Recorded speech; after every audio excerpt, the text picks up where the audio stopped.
Okay, pag magkakabit nga pa tayo ng gantong ilaw, ng ganto, ganyan, LED.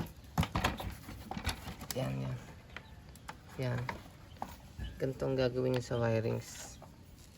Pagsamahin nyo yung dalawang pula. Pagsamahin nyo. Tapos pag napagsama nyo yung dalawang pula, pagsamahin nyo rin yung dalawang dilaw. Ngayon, yung domino switch, eto. Yung isang wire ng domino switch, kahit yung i-color coding nyo na rin, pwede naman sa color coding din. Yung isang wire ng domino switch ay ilagay nyo sa dalawang pula.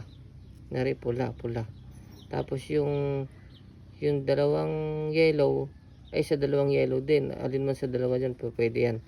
Tapos yan, pag nakabit nyo ng ganyan, nandun na sa, kunyari, dito ko lang naikabit yung dilaw eh. Pero okay rin dyan.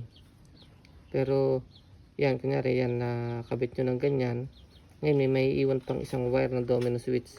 Itong isang wire ng domino switch ay ilalagay nyo sa, kung Rusi ang motor nyo, Rusing scooter, ay sa may black na wire nyo ilalagay. Or yung pag sinusian, ay magkakaroon siya ng kuryente. Magkakaroon siya ng,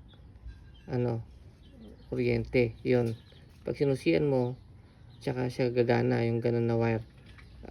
Or yun yung black ng wire ng Rusi scooter. Tapos may matitira pa sa ilaw, yung galing sa wire na ilaw, yung dalawang black na tira dito. Etong dalawang black na to, ilalagay nyo to sa negative or dun sa kulay green ng Rusi scooter. Okay? Ayan, sa kulay green nyo to ididikit. Okay? Yun, ganun lang. Tapos gagana na yan. Iilaw na yan. Yun. Okay?